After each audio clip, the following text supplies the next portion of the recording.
Hi everyone, it's Lynette with Charm Grammy Crochet. Today is Tuesday, July 28th. God, it's bad. We don't even know what the month is. July 28th. This will be Charm Chatter number 78. Yes, I have notes. We are in the yarn room again today.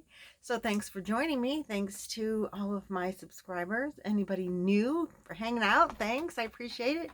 If you're new and you want to, hit the subscribe button.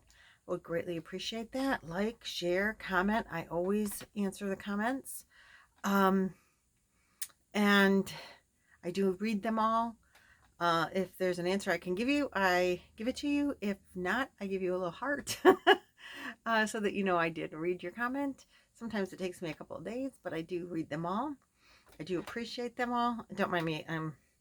The dog is having some issue. I don't know what her story is, but I'm sitting here getting ready and she is like bumping me and pushing me. And she, I think, wants to go OUT, but I'm upstairs and she'll only want to be out there for about 2 minutes. She's got to wait a minute. You know, I told her it'll be a quick video and she doesn't believe me. Yeah, she knows. I like to chat. I like to chatter. That's why we call it charm chatter, right? Okay, so I do have one finished object that I wanted to show you before I send it off.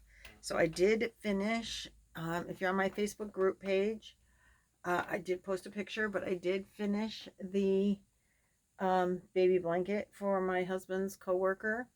Look at the border is so pretty. The stitch is pretty. And then the border is so pretty and so easy. So I will link the pattern.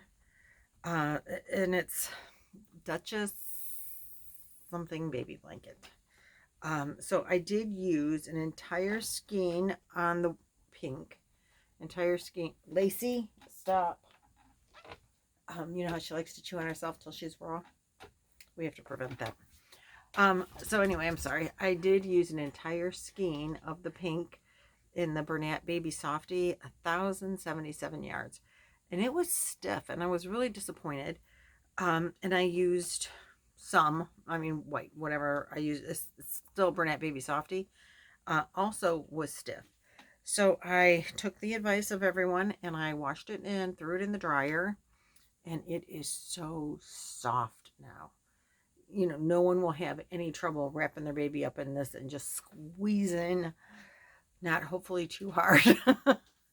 So that will be going off to its new owner tomorrow. I'll send it to work with my husband so he can give it to his coworker. So I wanted to show you that before I did indeed get rid of it. And then the other thing that I really don't have a lot to talk about. I know, surprise, surprise. But I did want to tell you about the Bernat Softie, and it really does wash up nice. And I have a couple of things going out in the mail tomorrow. Trisha for Mama Swift for winning the fairies giveaway. That will be going out tomorrow, your package. And I have another package. It's a surprise. That'll be going out tomorrow as well, right after work, stopping at the post office. And then the other reason that I wanted to talk to you guys is I have a lot of people, and I completely understand how you feel. You know, I can't read a pattern. I've been trying and I can't figure it out, and I can't figure it out. So I thought that I might chat about this for a minute. My first pattern that I ever read, I did live. I did on live with the help of some of our yarn tubers out there, Madonna, Mama Swift, and then several others chimed in, and they were all helping me learn to read a pattern. And it was very helpful. There were others on besides us, others that were trying to read a pattern. And I hope it was helpful for them as well. That was my first attempt at reading a pattern. And it was helpful. And so if you have someone that you know that knows how to read a pattern, if you just go over it with them and then know that you could count on them at the end if you have a problem somewhere, that's helpful. The YouTube community is fabulous. There's a tutorial for everything. And if you have a question, go to somebody's Facebook group page and say, you know, I got this. It says, blah, blah, blah, blah, and I have no clue what that means. Somebody will answer you for sure.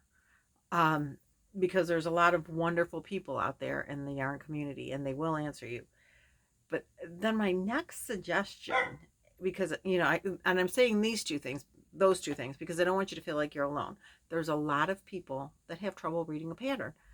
And you got to start somewhere.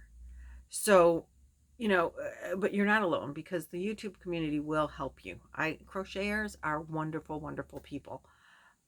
So then the next thing is, there are a lot of crocheters that'll do a tutorial and have a written pattern.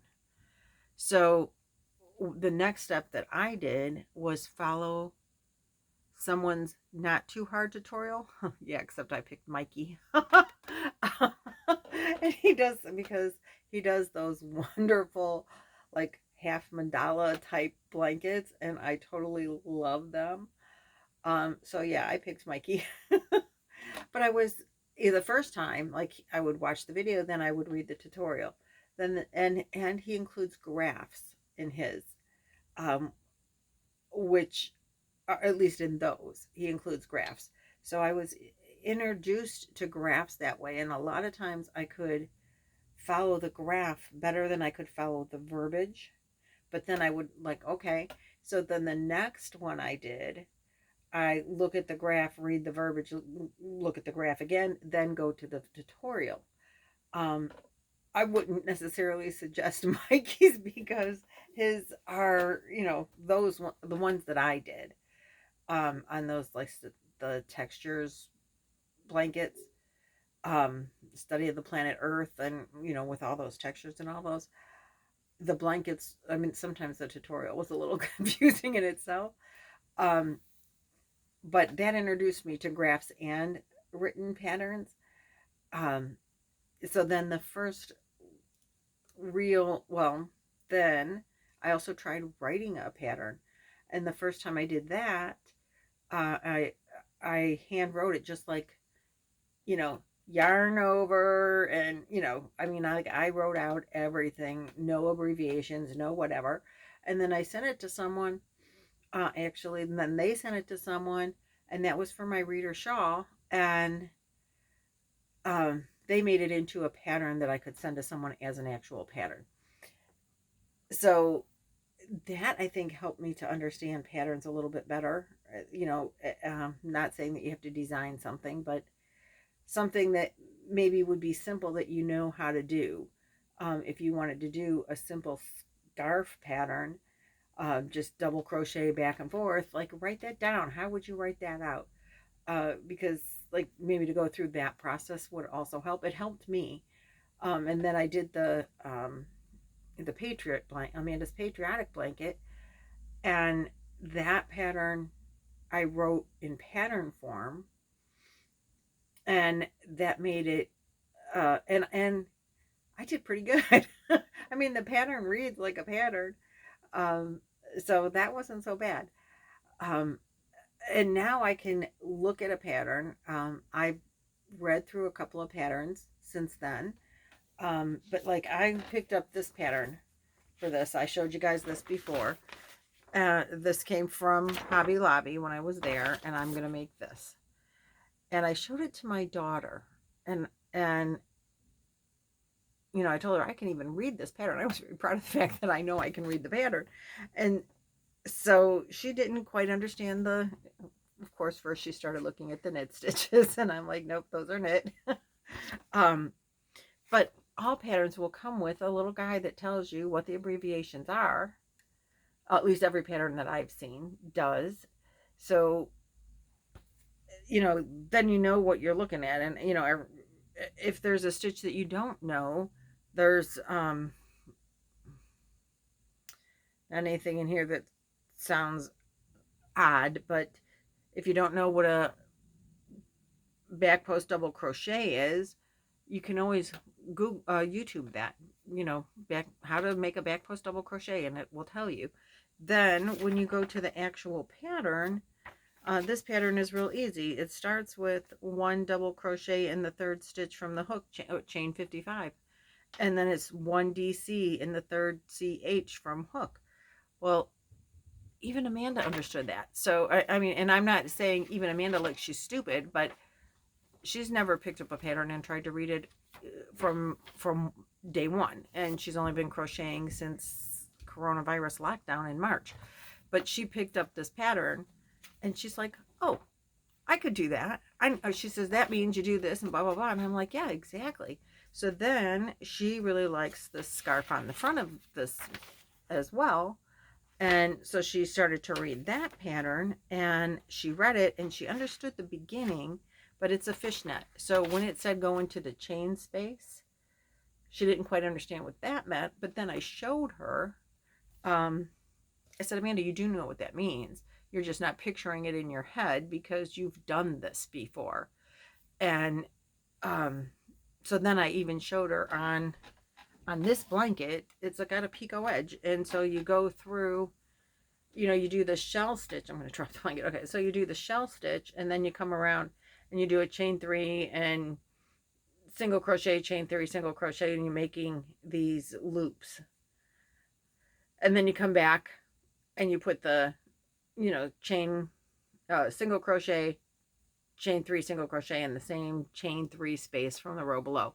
So when I showed her as I was doing it, I'm like, just so happens. She's like, oh, I know how to do that. I'm like, you do. So then she read that pattern and she's like, Mom, I could make this right from this pattern. I'm like, you could, because you just have to know like some of the beginning stitches. So that being said, I would, that's how I've learned to read. Now there are patterns, like I want to make, and I didn't bring that pattern up. I'm sorry I didn't, but there's a real pretty scarf, cowl, and hat set. And Amanda and I were reading through that, and I'm like, yeah, I'm going to need to, you know, call a friend. I'm going to need to phone a friend when I'm doing this one, because I do want to do that for Chloe. It's a beautiful thing for her. She'll love it, and she'll love the yarn, and she'll love the fact that the yarn, I just put it away, is actually named Chloe. So that's kind of cool. And so I know that when I do that, I'm going to be phoning a friend here and there. At least I think I probably will. So if you have like a support system, that would be really helpful. If you don't have a personal support system, like that you can just call your mom or whatever, you know, reach out to YouTube, because we will, somebody's Facebook group page, somebody will answer a question in a comment for you. I'm sure I would if I could. So feel free to ask me and I'll find the answer if I don't have it myself. But people on my Facebook group page would, for sure. So that's what I wanted to talk about as far as pattern reading goes. Start simple and then work your way up, and reach out to the community, because the community will help you. So I'm almost done. I do want to remind you that, you know, the hashtag August Fiber Arts, because August is right around the corner. August 11th is National Crochet Day. And if you are making Amanda's patriotic blanket that I talked about a few minutes ago, I did extend the deadline until middle of August for it, because of getting out the last part of the pattern late. And I know it's not the greatest tutorials, and I'm really sorry about that. But that's all I got. And I gotta let the dog out because she's begging. So I will catch you next Charm Chatter. Have a great, safe, happy weekend, or week, because today's Tuesday. Yeah, week. And I'll see you next time. Bye.